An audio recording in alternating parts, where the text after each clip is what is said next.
2024 সালে এসেও মেয়েরা বোরকা পরবে কেন? জি,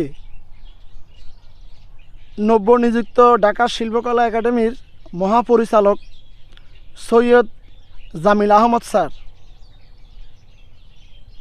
উনি একটি সেমিনারে বলেছেন 2024 সালে এসেও মেয়েরা বোরকা পরবে কেন। আমি সৈয়দ জামিল স্যারকে বলতে চাই 2024 সালে এসেও আপনার পরিবার, আপনার স্ত্রী, আপনার মেয়ে সন্তান কেন কাপড় পরিধান করবে? তারা বস্ত্র পরিধান করবে কেন?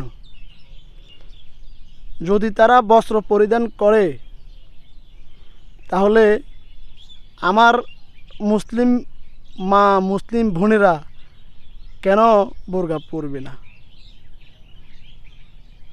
আপনি যদি মনে করে থাকেন আপনার স্ত্রী, আপনার মেয়ে সন্তান কাপড় পরলে শরীর আবৃত হয়,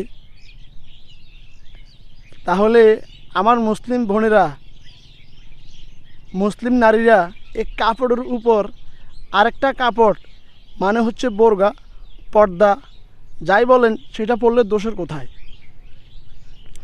আপনার মেয়ের যদি সালোয়ার কামিজে যদি তার বস্ত্র পরিধান হয়ে যায়, কাপড় পরিধান হয়ে যায়, সম্ভ্রম রক্ষা হয়ে যায়, তাহলে আমার মুসলিম বোনেরা, মুসলিম নারীরা এই সালোয়ার কামিজের উপরে আরেকটি কাপড় বোরকা, খিমার, পর্দা যাই বলেন সেটা বললে তো ডবল সম্মান হওয়ার কথা। আপনার স্ত্রী, আপনার মেয়ে সন্তানদের উদাহরণ দৃষ্টিতে বলতেছি। কি ভাবেন আপনি? কি নিয়ে কথা বলেন? নামও তো মনে হচ্ছে আপনি মুসলমান, কিন্তু আপনি তো মুসলিম জারজ কুলাঙ্গার। আপনি তো মুসলমান নিজেকে পরিচয় দেওয়ার কোনো অধিকার আপনি রাখেন না।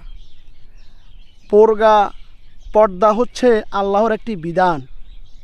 আপনার স্ত্রী, আপনার মেয়ে, আপনার পরিবার উলঙ্গ চলুক, আমাদের কিচ্ছু যায় আসে না। আমাদের বোনের বেলায়, মুসলিম নারীদের বেলায় কথা বলতে আসবেন না। পিটিয়ে চামড়া খুলে ফেলবো, জিব্বা টেনে ছিঁড়ে ফেলবো। মজা নেন? কাদের ইন্ধনে কথাগুলো বলছে? 95% মুসলমানদের দেশ। আপনি থাকুন বা আমি না থাকি, ইসলাম থাকবে। ইসলামের কোনো একটি বিধান নিয়ে কথা বলার আগে 7 বার চিন্তা ভাবনা করবেন, 1000 বার চিন্তা ভাবনা করবেন, লক্ষ কোটি বার চিন্তা ভাবনা করবেন। উল্টাপাল্টা কথা বলবেন না, উল্টাপাল্টা কথা বলবেন না। 2024 সালে এসে মেয়েরা বোরকা পরবে না, তারা কি উলঙ্গ থাকবে? নষ্ট।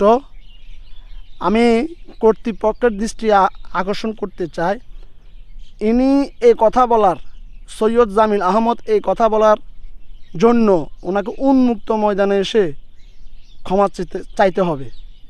উন্মুক্ত ময়দানে এসে ক্ষমা চাইতে হবে। যদি ক্ষমা না চান তাহলে আমি আমার মুসলিম ভাইদেরকে বলবো, এই লোকটাকে যেখানে পাবেন সেখানে পিটিয়ে তার চামড়া তুলে ফেলবেন, জুতার মালা গলায় দিয়ে তাকে ঘোরাবেন। সে বোরকা নিয়ে, পর্দা নিয়ে এইভাবে কথা বলার এখতিয়ার কোথায় পায়, সাহস কোথায় পায়, তার স্পর্ধা কোত্থেকে হয়? এটা আল্লাহর জমিন। আল্লাহর জমিনে আল্লাহর আইন চলবে, আল্লাহর জমিনে আল্লাহর বিধান, পর্দা চলবে। মুসলিম নারীরা পড়বে।